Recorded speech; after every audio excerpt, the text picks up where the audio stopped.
말씀 때문에 심판을 받게 되는 것이에요. 우리가 영적 유대인의 관점에서 우리 안에 어마어마한 교만과 고집과 독선이 있다는 걸 알아야 돼요. 유대인들이요, 이방인들을 향하여서 저것들은 지옥을 위하여 준비된 불쏘시개구나, 지옥을 채우기 위한 자구나. 저도 옛날에는요, 불교 다니고 이런 사람들은 막, 제가 그런 현장에 가서 물을 줘도 무서워서 못 먹었습니다. 저 물속에서 뭐가 팍 나올 것 같아요. 여러분, 그 사람들이 훨씬 착하고요, 훨씬 진실해요. 알고 보니까 앞에 가는 사람이 막 떡을 막 먹는데요, 어머 세상에, 저 떡을 어떻게 저렇게, 제사떡을 저렇게 먹을 수가 있겠는가. 여러분, 참 독선과 교만과 오만과, 우리는요 그렇게 교만하고 악한 생각을 하는 것처럼 교만해질 수 있으니 이방인이든 유대인이든 하나님은 행한 대로 갚아주시는 하나님이에요. 그래서 그 하나님 앞에 우리를 살펴야 돼요. 지금 내 주변이 문제가 아닙니다. 나예요, 나. 우리가 예수를 믿고 있다는 것은 이미 마음의 할례를 받은 것입니다. 성령 하나님이 내 마음에 계시고요, 나는 그 하나님 의지하며 살아가게 되는 것이기 때문에 내 주변의 모든 사람이 나를 떠나고 나와 대화를 안 해도 외롭습니까? 왜 외로워요? 지금까지 성령 하나님과 대화하지 않고 의지하지 않고 살았다는 거예요. 사람들하고 의지하고 사람들하고 말하고 살았기 때문에 외로워서 못 견디는 겁니다. 제가 돌아가신 분을 자꾸 언급하지만, 제가 천옥순 권사님을 이렇게 보면은요, 자기는 살면서 외로운 것이 뭔 줄 몰랐대요. 너무 사느라 바빴고 잘 믿었던 못 믿었던 그 예수님을 신랑으로 삼고 살았다는데 정말 그렇게 살았어요. 무슨 외로울 시간이 있습니까? 근데 우리는 그러잖아요. 내 주변에 말할 사람 한 사람도 없고, 요즘에는 나는 말할 사람도 없고 찾아가는 사람. 그게 정상이에요. 그게 정상.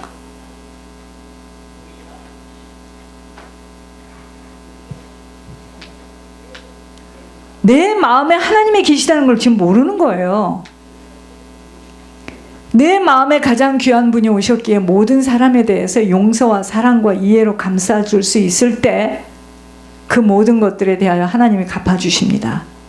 그러니까 원수 갚는 거 우리가 할 필요 없어요. 가만히 있는 거예요. 아버지가 다 알고 계시고 모든 것 보고 계시므로 아버지가 아버지 때 하시는 일들만으로 아버지에게 맡겨줘야 합니다. 흥분하고 억울해할 이유가 없어요. 그렇게 해서 갚아지는 거 아니에요. 또 그것을 갚고 안 갚고 그것도 중요한 게 아니에요. 나는 지금 묵묵히 확신하고 소망하는 천국길을 걷는 것 뿐이에요. 그러므로 그러한 용서와 사랑과 이해는 부모에게 받은 육신의 성품으로는 불가능합니다. 그래서 우리가 하나님의 성품으로 바뀌어야 돼요. 하나님의 체질로 바뀌어야 돼요.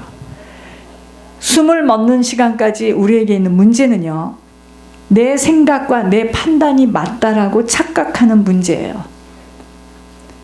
이 시간까지는 전화하지 말고 이 시간이 지난 후에 하라.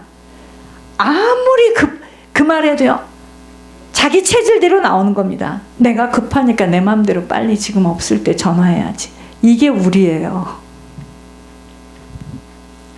그게 바로 우리는 순종할 수 없는 체질이에요. 절대로 말대로 안 지켜요. 이토록 고집과 회개하지 않는 마음은 계속된 악과 죄를 말하는 것으로, 고집도 회개하지 않는 마음도 다 일관성이에요. 무슨 말이냐면요, 한 번 죄를 짓고 잘못된 생각에 빠지면 계속해서 죄를 져요. 그게 맞다라고 생각하는 겁니다. 이러한 때 하나님의 심판이 임합니다. 회개하지 않으면, 곧 행동과 생각을 바꾸지 않으면 결국 진노의 날이 임할 것이며 하나님의 심판이 나타날 것입니다. 하나님의 진노는요, 인내와 정비례예요. 하나님의 인내가 길어지면 그만큼 다가올 심판의 강도도 올라가요. 하나님은 이말 진노로 심판하실 때 주님의 그들에게 참아온 시간에 비례해서 심판합니다. 그러니까 행한 대로 심판하세요. 그러니까 자꾸 입을 벌려서 판단하고 정죄하고, 입을 안 벌려도 혼자서 알아요. 그 혼자서 생각하는 걸 주님은 다 읽고 계셔요. 그만큼 심판의 강도가 길어지는 거예요. 그걸 누가 말리겠습니까? 본인이 그러는 걸. 그러므로 그 어느 것도 사람이 걱정하고 흥분할 것들이 없이 가만히 입을 다물고 오직 예물과 기도로 내 자신의 믿음을 지켜나가는 일에 힘쓰면 되는 거예요. 저는 한 번도 그걸 따지거나 불러서 물어대거나 목소리를 높여서 전화를 해본 적이 없어요. 가만히 있으면 됩니다. 하나님이 다 하세요.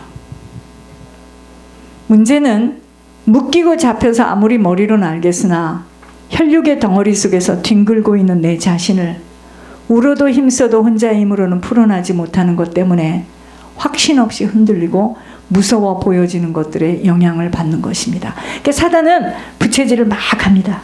전화해, 억울하지, 화나지, 막 싸워, 말로 설명해, 겁 좀 줘, 야단 좀, 이래서 막 부채질하는 거예요. 예를 들어서 막 불이 붙도록 그거 있잖아요. 응? 불이 활활 타오르도록 부채질 하잖아. 부채질. 그게 그거예요. 막 부채질하는 겁니다. 막 놀라게 만들고 무서워하게 만들고 막 그러면 막 잠을 못 자. 이게 지금 사단이가 하는 짓이에요. 왜 그러죠?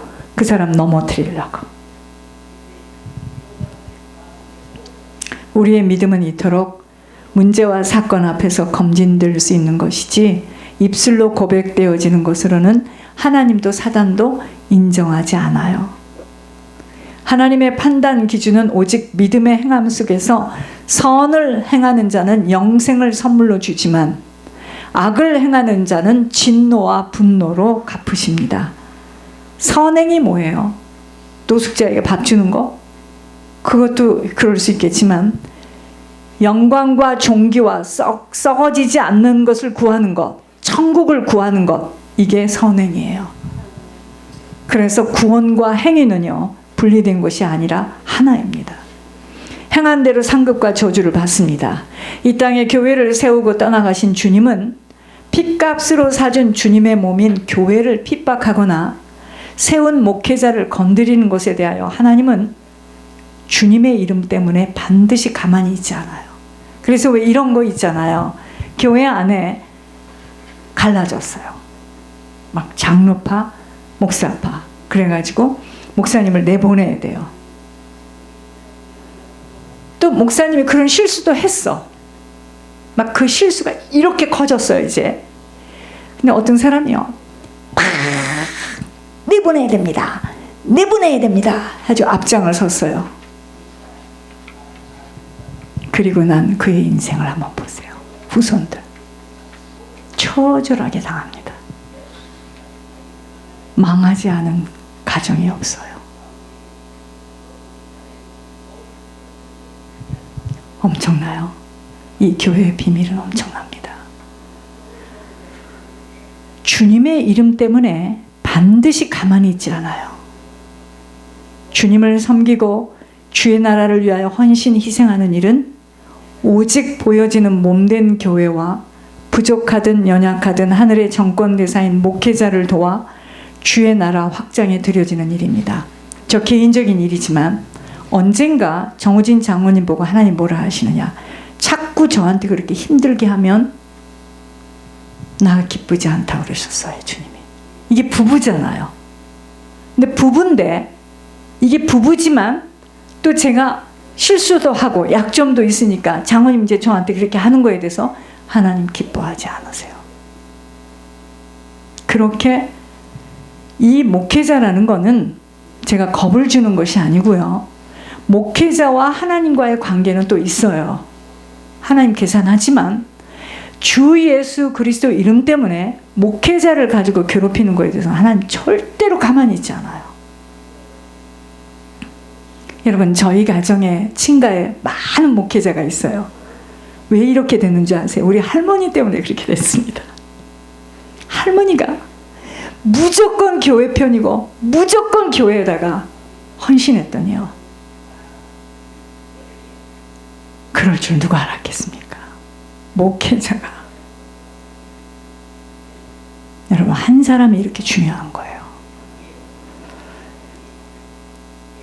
사람들은 순간순간 보여지는 사람이기에 함부로 판단, 정죄하며 몸된 교회와 목회자를 괴롭히고 공격하는데, 무서운 얘기 해드릴게요. 그것은 하늘 아버지에게 삿대질을 하는 거예요. 아버지의 몸을 찢는 일이므로 반드시 행한 대로 갚음을 받게 되어 있어 땅에서의 신앙생활은 하늘 가는 천국길의 여정임을 알아 쉽고 단순하게 생각하여 잘못된 판단으로 행동하는 것에 통해 자복해야 합니다. 아버지는 다 보시고 계시고 알고 계시기에 행한 대로 갚아주시는 원칙 속에서 본인만이 아닌 후손들이 그 열매를 거두게 되어 있는 것입니다. 저는 이 땅에서의 가문은 얼마만큼 하나님을 경외하며 하나님 나라에 들여졌는가에 따라 성공된 가문과 실패된 가문으로 나뉘어진다라고 항상 생각해요. 제가 부교육자 시절에 말도 못했습니다. 어마어마한 공격과 핍박과 오해와 멸시, 말할 수 없는 어려움 속에서도 저는 입을 열지 않았어요. 제 성품이에요. 제가 입을 안 열어요. 저는. 그 후로 수년이 흐르고 열매를 거두는데 너무도 무서워서 입이 다물어지지 못할 정도였습니다. 제가 늘 사람들에게 권면하는 말이 있어요. 그래서 밟히고 무시당하고 오해받는 쪽에 서서 오직 하나님이 맡겨주신 내게 할 일만 잘 감당하면 모든 것은 밝히 드러나고 아버지가 하늘 원칙 기준에 따라 땅에서도 하나님의 손길이 나타나는 상급과 아버지의 판단 속에 재앙과 재난을 만나게 돼요. 하나님은 오늘도 모든 것들을 다 바라보고 계시며 속사람들의 사정들을 모르시는 것이 없이 각 개개인들마다 정확하게 파악하고 계십니다. 부디 자신들의 미래만이 아닌 후손들, 가문들을 위해서 땅에서의 사명은 뭐냐면요, 아버지의 몸된 교회와 그 사명을 감당하는 일에 들여지는 희생하고 헌신하고 충성된 삶입니다. 그래서 아버지가 다른 사람이 아닌 나에게 맡겨주신 어떠한 언약이 있다면, 어떤 힘듦이 있어도 그걸 꼭 붙들고 지키기만 한다면 그 가문은 보장됩니다.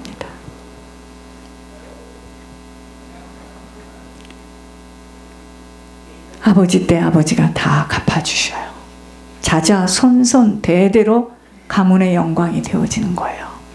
그러나 몸된 교회를 핍박하고 세워진 목회자를 괴롭히고 잡아 끌어내리는 판단, 정죄, 아픔을 주는 것에 대하여서는 감춰진 것이라도 아버지 나라에는 낱낱이 기록되어 있어 반드시 심은 대로 뿌린 대로 거두게 되어 있으므로, 아까 제가 말씀드렸죠. 영이 왜 병들어요? 죄 때문에. 상처 때문에 혼이 망가져서 마음이 다 찢어져 있어요. 육신이 병들어 기도할 수 없는 일이 없도록 치유받아야 합니다. 하나님 앞에 설 수 있는 하나님의 사람으로 붙들리도록, 그래서 영혼 육이 잘 치유받아서 하나님 나라를 위하여 심어지는 선한 인생으로 들어져야 합니다. 그래서 저희들은요, 구원을 놓치지 않도록 이 땅에 어떤 것으로도 방해받지 마세요. 손해보지 마세요. 제가 하는 말이었습니다. 저도 보지 말고 우리 교회도 보지 마시고 얼마 안 남은 인생이니 천국 가야 됩니다. 아, 왜 이러세요? 고집 피우지 마세요. 나도 천국 가요. 애석하고 안타까웠습니다. 나가는 교회가 있는데요, 저의 찢어진 마음은, 제가 왜 이렇게 간이 나빠졌는 줄 아십니까? 어느 날 기도를 하는데 볼려서 본 게 아니에요. 으악 하고 떨어지는데 유황불로 떨어지는 모습을 내가 봤어요. 죽을 지경이에요. 제가 마음이. 정신들 똑바로 차리시고, 몇 명이 있고 지금 그게 문제가 아니에요. 우리 각자가 끝까지 우리 교회를 나왔다가 내가 마지막에 저도 보지 마시고 교회도 보지 마시고 천국 가야 됩니다 하는 사람을 놓고 기도하는데 막 떨어졌는데 유황불로 떨어지는 모습을 제가 하나님이 보여주셨습니다. 여러분 정말 무섭습니다. 천국 외에는 다른 걸 생각하지 말라는 거예요.